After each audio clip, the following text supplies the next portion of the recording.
Inside the Monday morning coffee shop, the grinder screamed louder than conversation. A blonde woman in a red coat stepped to the counter, hands moving in careful gestures, but the barista just smirked.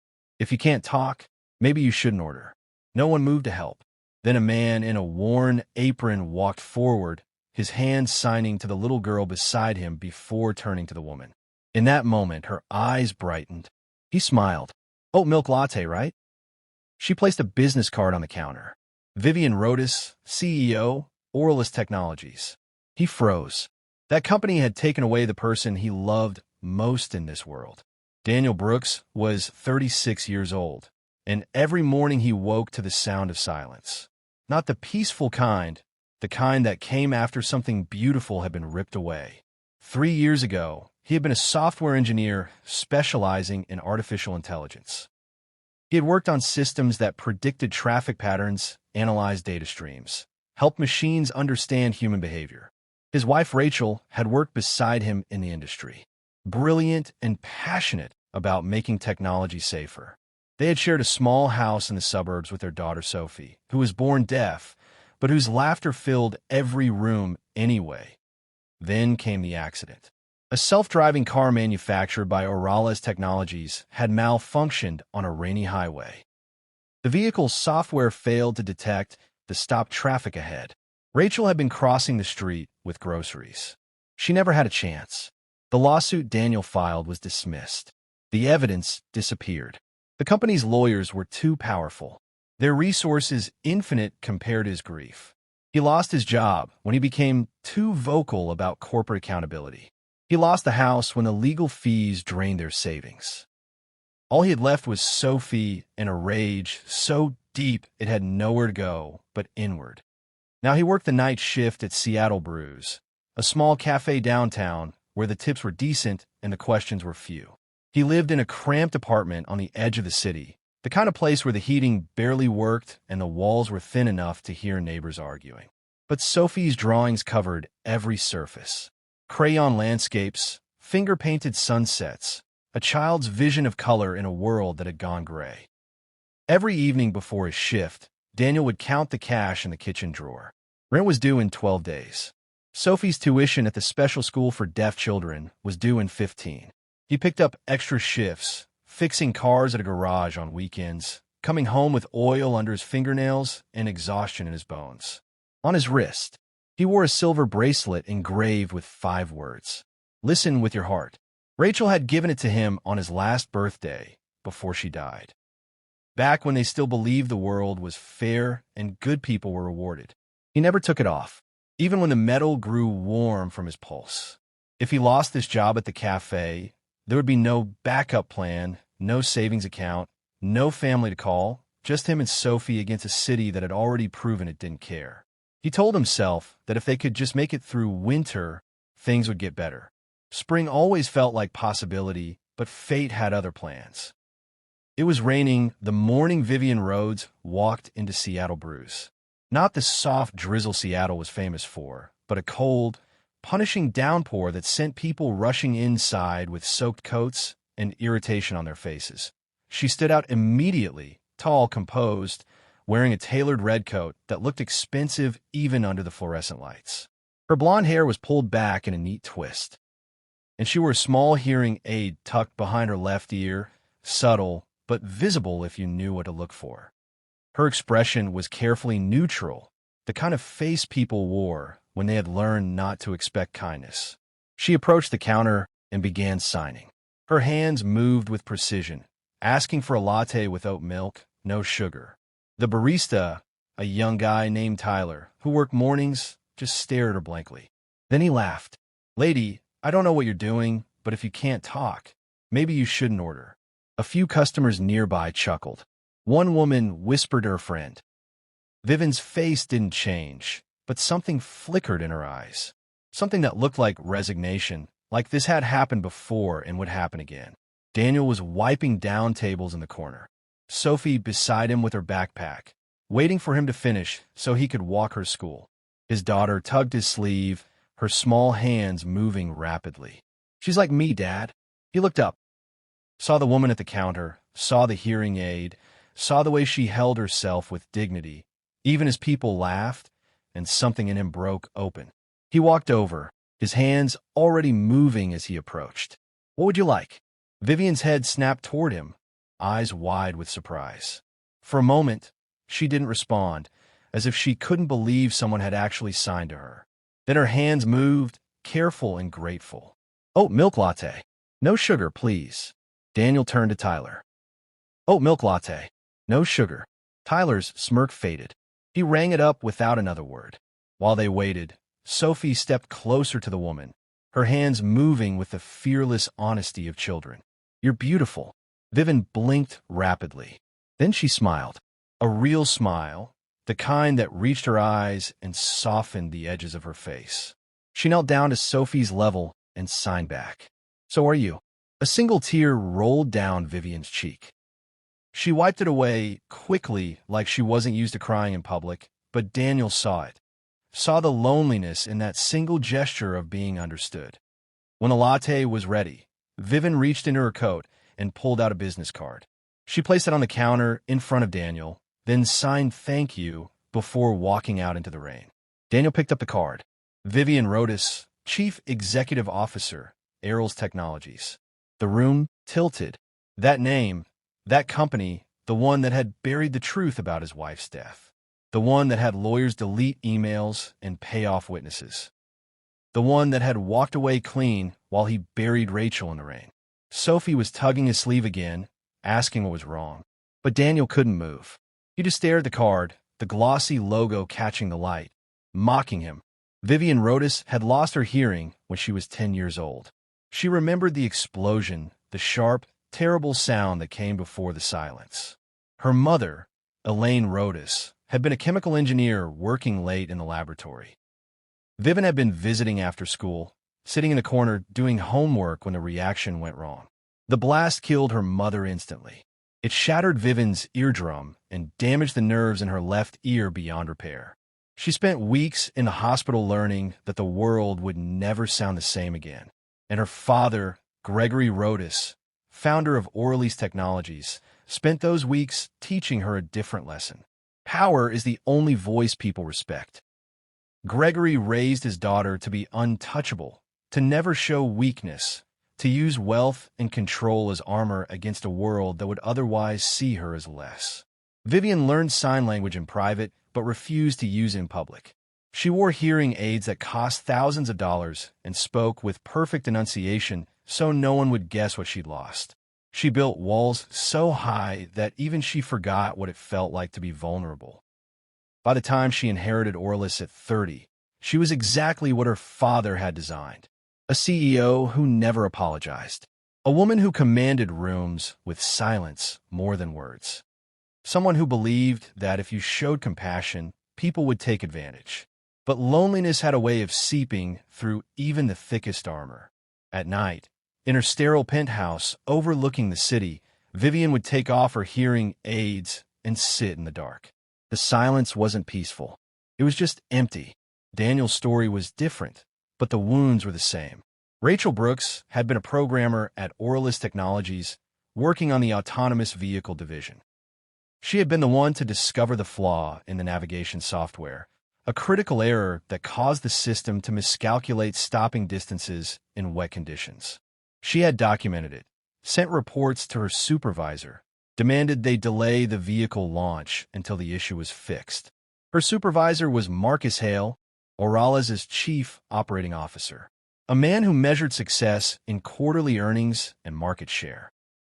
He told Rachel the data was inconclusive, that the launch schedule couldn't be delayed, that she was being overly cautious. When she threatened to go over his head, he reassigned her to a different project and buried her reports in a server no one checked. For months later, the vehicle's software failed. Rachel was killed. Marcus had her employment records scrubbed clean. He made sure the internal emails never surfaced in discovery.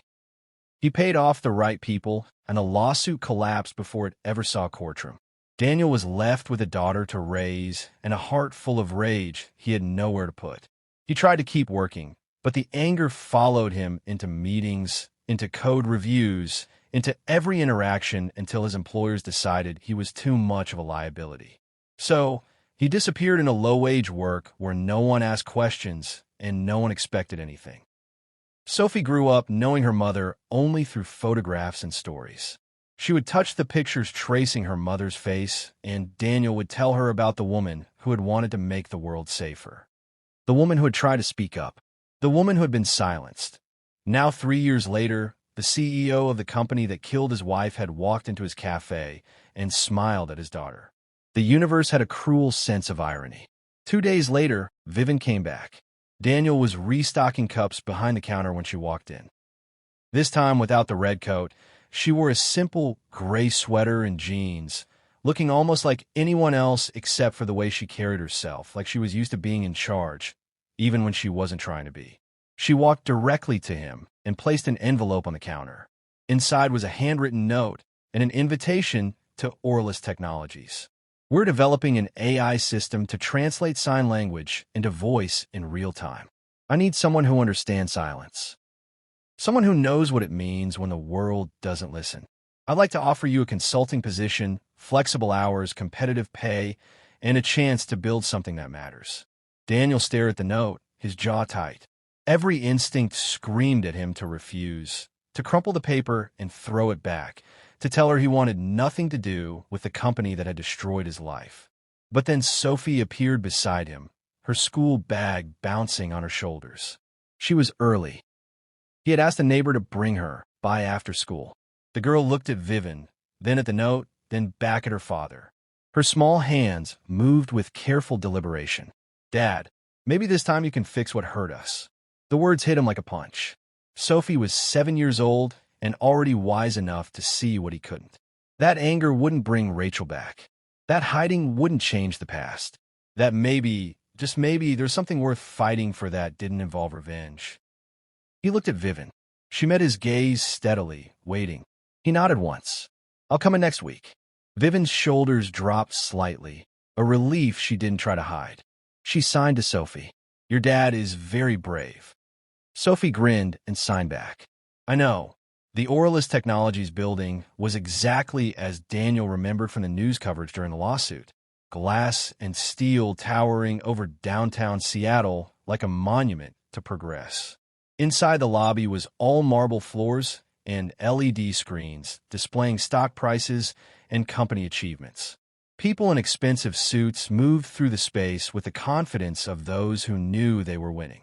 Daniel fell out of place immediately. His jeans were worn, his jacket frayed at the cuffs. Sophie held his hand tightly, her eyes wide as she took in the gleaming surfaces and the hum of voices echoing off the high ceilings. Vivian met them at the elevator. She had returned to her CEO uniform, tailored blazer, sharp heels, hair pulled back. But when she saw Sophie, her expression softened. She knelt down and signed. I'm glad you came. Sophie signed back. This place is big. Do you own all of it? Vivian smiled. I'm in charge of it. That's different. They rode the elevator to the 15th floor, where the AI research lab occupied an entire wing. Vivian had set aside a private room for Daniel and Sophie, equipped with computers, whiteboards, and a corner filled with books and toy for the girl to occupy herself while her father worked. The other employees watched Daniel with curiosity and suspicion. He could feel their eyes following him down the hallways. Hear the whispered questions. Who is he? Why is he here? Is he really qualified? But Vivian made it clear. This man is a consultant on our most important project. He has expertise we need. Treat him with respect. Daniel spent the first week reviewing the AI system's code, analyzing the sign language recognition algorithms, testing the translation accuracy. The work was familiar, pulling him back into the world he had left behind. And despite everything, despite his anger and grief, he found himself caring about the project, about building something that could help people like Sophie, like Vivian, like everyone who had ever been ignored because the world couldn't be bothered to listen. Vivian would stop by the lab each afternoon, checking progress, asking questions. Their conversations were a mix of spoken words and signed phrases, slipping naturally between the two. Daniel noticed how she relaxed when she signed, like she was allowed to be herself instead of the persona she wore in boardrooms. Sophie became a fixture in the office, charming the staff with her drawings and her fearless use of sign language. She would sit in meetings, coloring quietly, occasionally signing questions that made the engineers laugh. What's an algorithm? Why do computers need to learn? Can they dream? Daniel felt something he hadn't felt in years. Not happiness exactly, but maybe the edge of it. The possibility that life could be more than just survival. And then Marcus Hale found out. Marcus Hale was 40 years old, tall and lean with slick-back blonde hair and eyes the color of old ice. He wore custom suits and a diamond-studded watch that cost more than most people's cars. He had been with Orlis for 15 years, climbing the ladder through calculated decisions and strategic ruthlessness. When he heard that Vivian had hired a consultant without board approval, and that the consultant was Daniel Brooks, he didn't bother hiding his contempt. He found Daniel in the lab one afternoon, Sophie at the table drawing while her father worked. Marcus walked in without knocking, his presence filling the room like cold air. You think your soba story earned you a seat at this table? Daniel turned slowly. He had seen Marcus's face before in depositions and news articles. The man who had killed his wife through negligence and then covered it up with money. I was invited, Daniel said quietly. Marcus stepped closer. You're a washed-up engineer who couldn't hack it in the real world.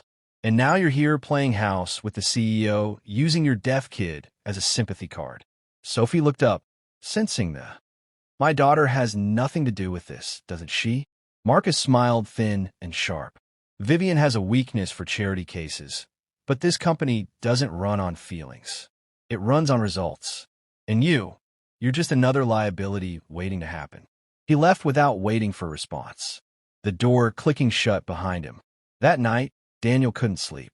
He lay awake in his apartment, listening to Sophie's breathing from the next room, thinking about Marcus's words. Charity case. Liability. The same words that had followed him since Rachel died. The same assumptions that people made when they saw a single father struggling to keep his head above water. But there was something else nagging at him. Something Marcus had said that didn't sit right. This company doesn't run on feelings. As if emotions were weakness. As if caring about people was a flaw instead of the whole point. Daniel got out of bed and opened his laptop. He still had access to Orlis' internal network from his consulting work. He started searching, following threads of code and file structures, looking for anything that felt wrong. 3 hours later, he found it. Hidden in an archived, server-marked H drive, there were logs from 3 years ago. Vehicle diagnostics, error reports, and a chain of emails between Rachel Brooks and Marcus Hale. Rachel's warnings, Marcus dismissals, and then after the accident, a final note. Bury this. No traces. MH. Daniel's hands shook as he downloaded the files. This was it, the evidence that had been erased. The proof that Marcus had known about the flaw and ignored it. That Rachel had died, because one man cared more about profits than safety. He needed to show Vivian.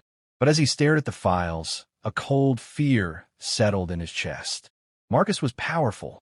He had buried this once. He could do it again. And this time, Daniel had more to lose. He had Sophie to protect. In the morning, Daniel went to Vivian's office. She was standing by the window, looking out at the city, and she turned when he entered. Her face was calm, but her eyes were tired, like she hadn't slept either. I found something, he said. He showed her the files, the emails, Rachel's reports, Marcus' cover-up. Vivian read through everything in silence, her expression growing harder with each page.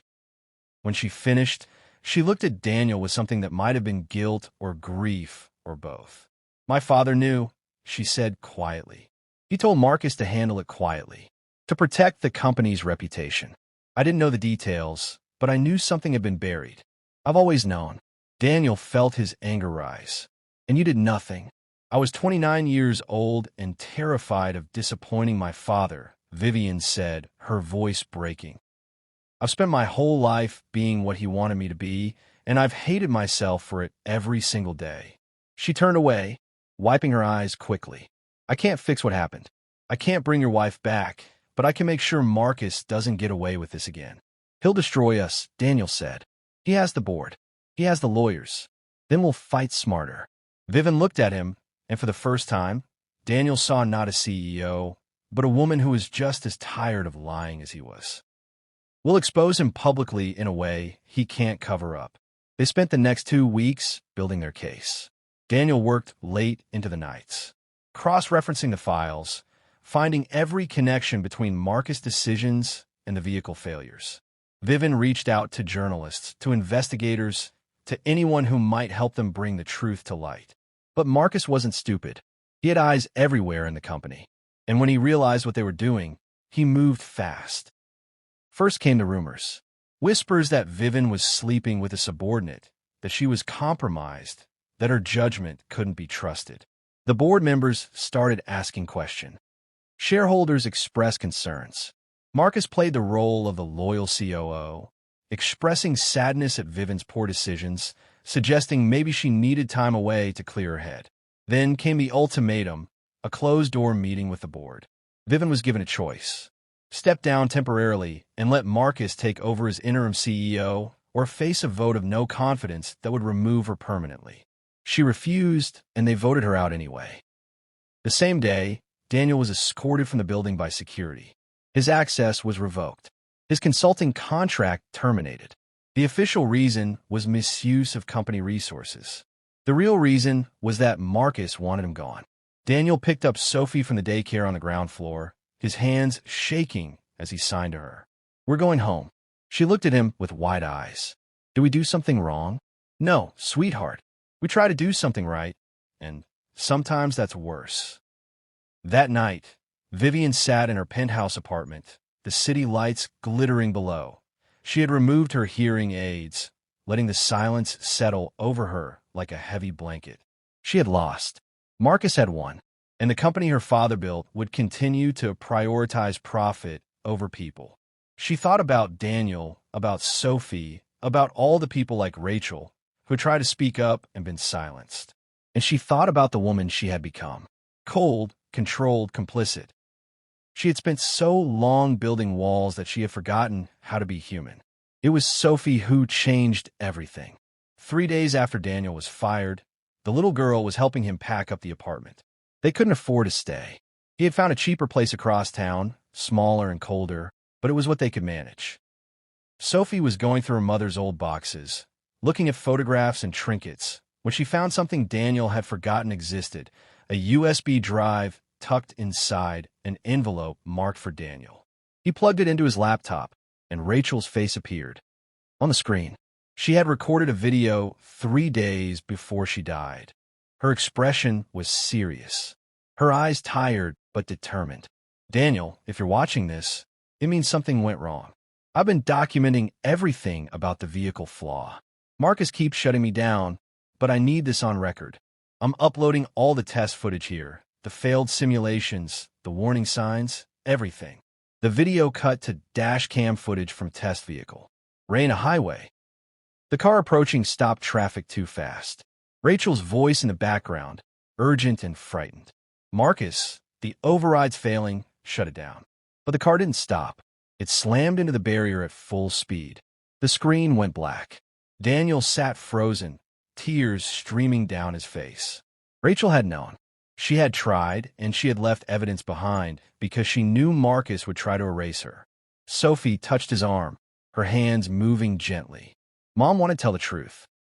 Daniel looked at his daughter, 7 years old and already braver than he had ever been. He picked up his phone and called Vivian. She arrived at his apartment an hour later, still dressed in the clothes she had been wearing for 2 days, her hair loose and her face exhausted. Daniel showed her the video. She watched it 3 times, her expression hardening with each replay. "We can use this," she said. "Marcus will bury it like he buried everything else. Not if we go public. Not if we show it to everyone at once." Vivian pulled out her phone and started making calls. Journalists, tech reporters, anyone who would listen. And then she made one more call to the FBI. 2 federal agents arrived the next morning. They took copies of the files.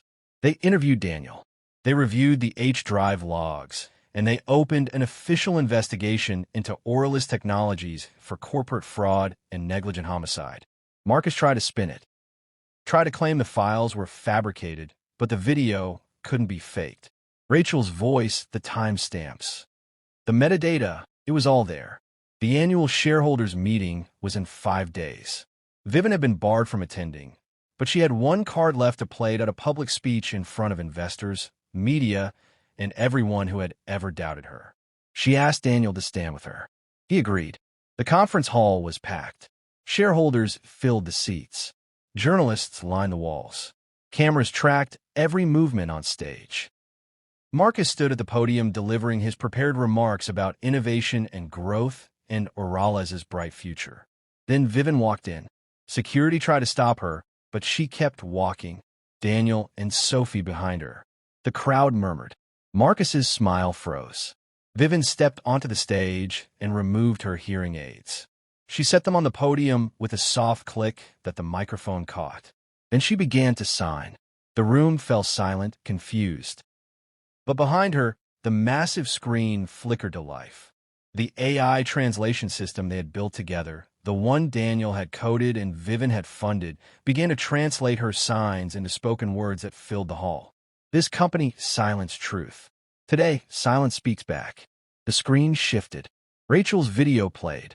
Her warnings. The test footage. The crash. Marcus's voice telling her. The data didn't matter. Gasps rippled through the crowd. Cameras flashed. Marcus tried to speak. But the FBI agents, who had been waiting in the back row, moved forward. They placed handcuffs on his wrists in front of hundreds of witnesses. Marcus Hale, you're under arrest for fraud, obstruction of justice, and criminal negligence. The room erupted.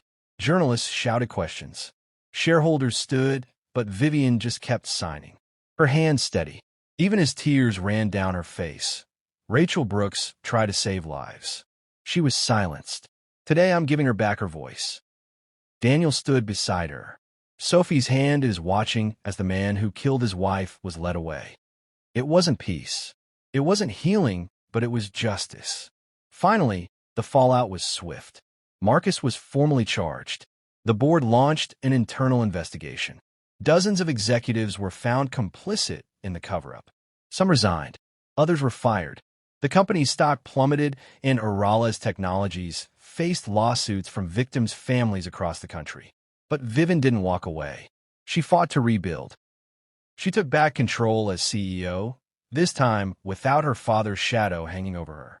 And the first thing she did was establish the Rachel Brooks Foundation, a fund dedicated to technology ethics, whistleblower protection, and support for families affected by corporate negligence. Daniel was named the foundation's technical director.